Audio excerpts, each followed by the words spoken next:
Hello, everyone. This is Doug Davis, broker in charge at Corambi Realty, and here with another Ask Doug.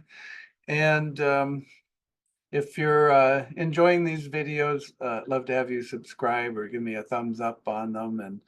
And continuing here, I've been asked to clarify some angles regarding earnest money. So when you buy a property,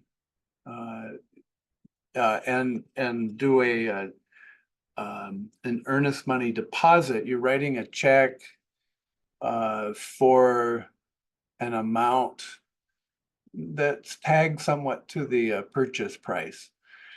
Um, British Commonwealth countries generally use 10% and 10% and non-refundable. Well, we don't do it that way. We do something far less. So if you have, say, $1 million property, maybe you have $10,000, maybe much more on it. I think agents should strive to get to 10% of the earnest money of the purchase price, but again, it's often far less. But so you have this earnest money, and it's supposed to show the earnestness of the buyer. Excuse me, and that the buyer will perform and show good faith and honor the commitments in the contract and do what he's supposed to do in a timely fashion according to what the contract calls for as far as dates. Okay, so the seller has the hope that if the buyer doesn't do all of those things, then the seller can retain that deposit uh, and compensate for the loss of time being off the market, maybe starting to pack, or God forbid, moving out, all those changes, or kicking a tenant out for occupancy. So there's a lot at stake, and earnest money is supposed to handle that.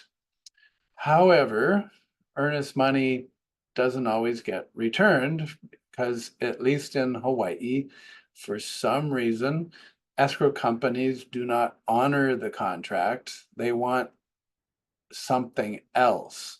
So when you're canceling escrow, even though the contract says that if the buyer defaults, it goes back to the seller, that the buyer's money goes to the seller, it becomes the seller's money. And the seller has the expectation that escrow will pay them that money and release that money. But escrow doesn't do that.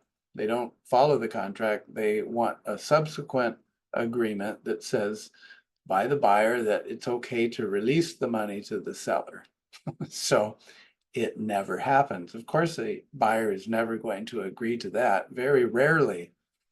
So the money just simply sits in escrow.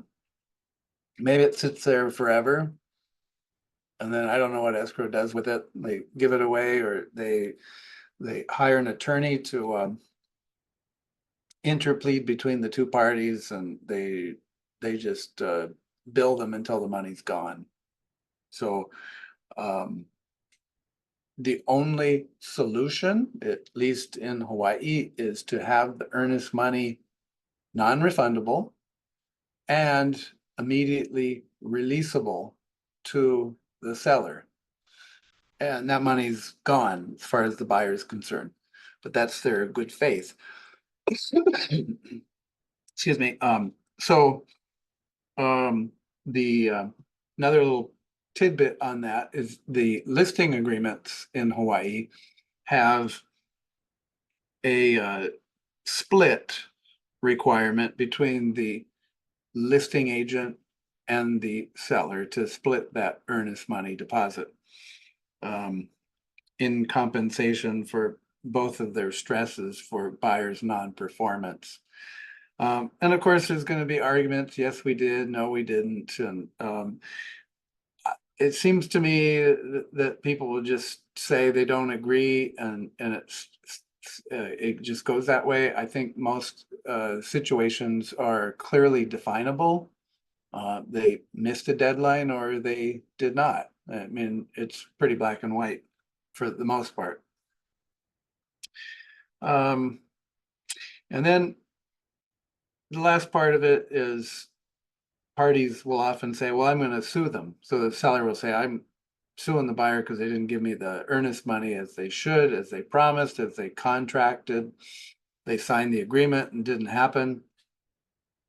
Um, so so they go to the attorney and the attorney immediately says, how much is the deposit?